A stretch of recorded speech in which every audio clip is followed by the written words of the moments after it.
ಗೆಲುವಿಗಾಗಿ ಹದ್ದು ಮೀರಿ ವರ್ತಿಸಿದ ಸ್ಪರ್ಧಿಗಳು. ಬಿಗ್ ಬಾಸ್ನಲ್ಲಿ ರೋಚಕ ಟಾಸ್ಕ್ಗಳು ಆರಂಭ ಆಗಿದೆ. ಗೆಲ್ಲೋಕೆ ಎಲ್ಲರೂ ಸಾಕಷ್ಟು ಪ್ರಯತ್ನ ಮಾಡ್ತಿದ್ದಾರೆ. ಈ ರೀತಿ ಆಡುವಾಗ ಸ್ಪರ್ಧಿಗಳು ಆಟದ ನಿಯಮಗಳನ್ನ ಗಾಳಿಗೆ ತೂರ್ತಾ ಇದ್ದಾರಾ ಅನ್ನೋ ಅನುಮಾನಗಳು ಕಾಡೋಕೆ ಶುರುವಾಗಿದೆ. ಇದಕ್ಕೆಲ್ಲ ವಾರದ ಕೊನೆಯಲ್ಲಿ ಸುದೀಪ್ ಅವರು ಬಿಗ್ ಟಚ್ ಕೊಡ್ಲಿದ್ದಾರೆ.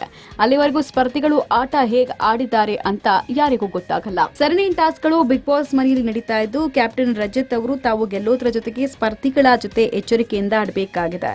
ನಿಯಮಗಳನ್ನ ಮೀರಿದಾಗ ರಜತ್ ಎಲ್ಲಿ ಹೇಗೆ ಯಾಕೆ ತಪ್ಪಾಗಿದೆ ಅಂತ ಹೇಳಬೇಕು.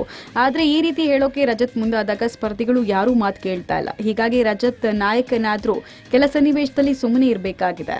ಬಿಗ್ ಬಾಸ್ ಹಿಂದಿನ ಟಾಸ್ಕ್ನಲ್ಲಿ ಒಂದು ಸಂಖ್ಯೆಯನ್ನು ಸೂಚಿಸುತ್ತಾರೆ. ಆ ಸಂಖ್ಯೆಗೆ ಮೀಸಲಿಡುವ ಚೆಂಡನ್ನ ತೆಗೆದುಕೊಂಡು ಸ್ಪರ್ಧಿಗಳು ತಮ್ಮ ಟೀಮ್ನ ಬಾಸ್ಕೆಟ್ನಲ್ಲಿ ಹಾಕಬೇಕಾಗಿದೆ. ಒಂದು ತಂಡದಲ್ಲಿ 3 ಎನ್ನುವಂತೆ 2 ಟೀಮ್ಗಳನ್ನ ರೆಡಿ ಮಾಡಿದ್ದು, ಅವರ ಕಾಲಿಗೆ ಹಗ್ಗಗಳನ್ನು ಕಟ್ಟಲಾಗಿದೆ. ಈ ಗೇಮ್ ಆಡುವಾಗ ಭವ್ಯ ಅವರನ್ನ ಮಂಜು ತಳ್ಳಿದ್ದು, ಇದಕ್ಕೆ ಭವ್ಯ ಕೋಪಗೊಂಡಿದ್ದಾರೆ.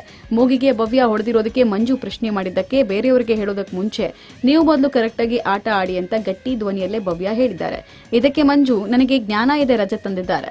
ಮಂಜು ಎಲ್ಲರನ್ನೂ ಓವರ್ಟೇಕ್ ಮಾಡಿ ಚೆಂಡುಗಳನ್ನು ತೆಗೆದುಕೊಂಡು ಹೋಗೋಕೆ ಪ್ರಯತ್ನಿಸಿದ್ದಾರೆ. ಆದರೆ ಈ ವೇಳೆ ಕ್ಯಾಪ್ಟನ್ ರಜತ್, ನೀನು ಆಡ್ತಾ ಇರೋ ತಪ್ಪು ಅಂತ ಹೇಳಿದ್ದಾರೆ. ಎಲ್ಲಾ ಸ್ಪರ್ಧಿಗಳು ಚೆಂಡಿಗಾಗಿ ಒಬ್ಬರ ಮೇಲೆ ಒಬ್ಬರು ಬಿದ್ದು ಟಾಸ್ಕ್ ಪೂರ್ಣಗೊಳಿಸೋಕೆ ಹರಸಾಹಸ ಪಡ್ತಿದ್ದಾರೆ.